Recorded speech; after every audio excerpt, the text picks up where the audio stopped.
নমস্কার বন্ধুরা, অদ্রিজাস কিচেনে আপনাদেরকে সকলকে আরও একবার স্বাগতম জানাচ্ছি। আজ একটি হেলদি অ্যান্ড টেস্টি রেসিপি নিয়ে চলে এসেছি। আজ আমি তৈরি করে দেখাবো ওটসের খিচুড়ি।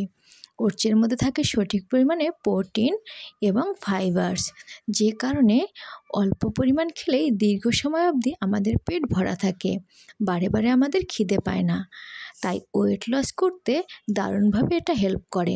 তাছাড়াও ক্যালসিয়াম, আয়রন, ম্যাগনেসিয়ামের মতো প্রয়োজনীয় আরও অনেক খনিজ উপাদান ওটসের মধ্যেই থাকে, যা আমাদের শরীরকে বিভিন্ন রোগ প্রতিরোধ ক্ষমতা বৃদ্ধি করে। তো এবার আমি শুরুতে একটি সিক্রেট মশলা তৈরি করে নেব। এখানে আমি নিয়ে নিয়েছি কিছুটা পরিমাণ জিরে, একটা দারুচিনি, একটু মৌরি, দুটো শুকনো লঙ্কা, দুটো এলাচ, দুটো লবঙ্গ। আপনারা চাইলে এখানে দুটো গোলমরিচ নিতে পারেন। তো এবার আমি চুলাটা অন করে প্যান বসিয়ে দিয়েছি। তো প্যানটা গরম হয়ে গেলে এর মধ্যে আমি মশলাটা দিয়ে দিচ্ছি। এর মধ্যে সামান্য পরিমাণ লবণ দিয়ে এবার এটাকে আমি ভালোভাবে ভেজে নেব। তো এই মশলাটা দিলে কিন্তু যে কোনো খিচুড়ির স্বাদ বহু গুণে বেড়ে যাবে। মশলাটা ভাজা হয়ে গেলে এটা আমি তুলে রাখলাম। এবার আমি ওটস রান্নার জন্য যেসব উপকরণ কেটে নিয়েছি সেগুলো একটু দেখিয়ে দিচ্ছি। আমি দুটো টমেটো কেটে নিয়েছি, দুটো কাঁচা লঙ্কা, একটা বড় সাইজের পেঁয়াজ, হাফটা গাজর, একটু ধনিয়া পাতা এবং কিছুটা পরিমাণ গাজর, এবং এখানে নিয়ে নিয়েছি মটরশুঁটি। এবার আমি চুলাটাকে অন করে প্যান বসিয়ে এর মধ্যে আমি দিয়ে দিলাম 1 চা চামচ পরিমাণ ঘি।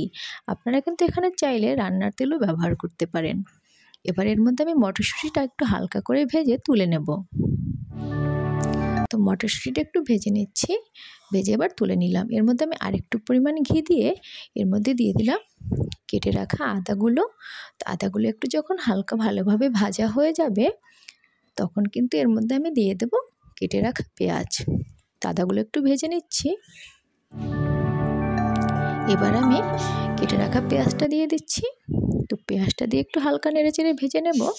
তো খুব বেশি ডিপ করে ভাজতে হবে না। তো আমি কিন্তু এ পর্যায়ে লবণ দেবো না, আমি লবণ কিন্তু পরে অ্যাড করব। এবার আমি দিয়ে দিলাম কুচানো কাঁচা লঙ্কা। তো কাঁচা লঙ্কা দিয়ে একটু ভেজে নিলাম। এবারে আমি দিয়ে দেব গাজর কুচি। তো গাজরটা দিয়ে আমি একটু হালকাভাবে ভেজে নেব। তো এটা যখন একটু ভাজা ভাজা হয়ে যাবে তখন আমি এর মধ্যে দিয়ে দেব টমেটো কুচি। টমেটোটা দিয়ে দিলাম। টমেটো দিয়ে কিন্তু আমি এ পর্যায়ে লবণ অ্যাড করে দেব। এখানে লবণ অ্যাড করে দিলে সাথে সাথে কিন্তু টমেটোগুলোও সিদ্ধ হয়ে যাবে, প্লাস লবণের পরিমাণটা এই পর্যায়ে দিলেই সবচেয়ে ভালো হবে। তো দিয়ে এবার একটু আমি ভালোভাবে ভেজে নেব। এবার কিন্তু আমি চুলাটা মিডিয়াম টু লো হিটে রেখেছি। একটু হালকা ভেজে নিয়ে এর মধ্যে আমি দিয়ে দিলাম 1/2 চা চামচ হলুদের গুঁড়ো কালারের জন্য এবং 1/4 চা চামচ লাল লঙ্কার গুঁড়ো। তবে আপনারা চাইলে কিন্তু এখানে লঙ্কার গুঁড়োটা স্কিপ করতে পারেন, তাতে কিন্তু স্বাদের কোনোই ত্রুটি হবে না। এবার আমি মশলার সাথে ভেজিটেবলটাকে একটু ভালোভাবে ভেজে নিচ্ছি। তো এটা যখন ভাজা ভাজা হয়ে যাবে তখন এর মধ্যে আমি দিয়ে দেব 1 কাপ পরিমাণ ওটস। তো ওটসটা আপনারা আপনাদের পরিমাণ মতো দিবেন, আপনাদের ফ্যামিলির সদস্য যেরকম সেরকম আপনার ওটসটা দিবেন। তো আমি দিয়ে এবার ভালো করে এটাকে একটু ভেজিটেবলের সাথে ভেজে নিচ্ছি। তো ভাজা হয়ে গেলে এর মধ্যে আমি দিয়ে দিচ্ছি 3 কাপ পরিমাণ জল। এর মানে হচ্ছে যেই কতটুকু পরিমাণ ওটস দিবেন তার 3 গুণ পরিমাণে জল দিবেন, যেহেতু ওটসটা কিন্তু অনেকটা ঘন হয়ে আসে। এটাকে এবার নেড়ে চেড়ে আমি ঢাকনা দিয়ে ঢেকে দেবো 2 থেকে 3 মিনিটের মতো। এটা কিন্তু খুব বেশিক্ষণ রান্না করতে হবে না, একদম অল্প একটু সময়ের মধ্যে চটজলদি কিন্তু রান্না হয়ে যাবে ওটসের খিচুড়ি। তো আমি 2 মিনিট পরে ঢাকনা তুলে এটাকে একটু নেড়ে চেড়ে দিচ্ছি। দেখতে পাচ্ছেন ওটস কিন্তু অলরেডি কুক হয়ে গেছে। তো এর মধ্যে এখন আমি আগে থেকে যে আমি মটরশুঁটিটা ভেজে রেখেছিলাম সেটা আমি এবার দিয়ে নেড়েচেড়ে মিশিয়ে নিচ্ছি। মেশানো হয়ে গেলে এখন আমি দিয়ে দেব আমি যে সিক্রেট মশলাটা করে রেখেছিলাম সেটা দেব। তো তার আগে আমি স্বাদটা ব্যালেন্স রাখার জন্য দিয়ে দিলাম 1/2 চা চামচ চিনি। চিনিটা দিয়েও ভালোভাবে মিক্সড করে নিলাম। এবার আমি যে ভাজা মশলাটাকে গুঁড়ো করে সেটাকে দিয়ে দিচ্ছি। তো দিয়ে এবার মশলাটাকে ভালোভাবে মিশিয়ে নিচ্ছি খিচুড়ির সঙ্গে, এবং সর্বশেষ আমি দিয়ে দেব কুচি করে রাখা ধনিয়া পাতা। এটা দিয়ে আমি নেড়েচেড়ে কিন্তু খিচুড়িটাকে নামিয়ে নেব।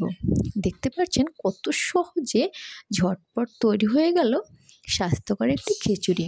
এটা কিন্তু চাইলে বাচ্চাদের টিফিনে, সন্ধ্যার নাস্তায় বা ডায়েটের জন্য খুবই কাজে দিবে। আশা করছি আজকেরই আপনাদের ভিডিওটি ভালো লাগবে। ভিডিওটি কেমন লেগেছে অবশ্যই কমেন্ট করতে ভুলবেন না। আর নতুন নতুন ভিডিও পেতে অবশ্যই লাইক শেয়ার করবেন।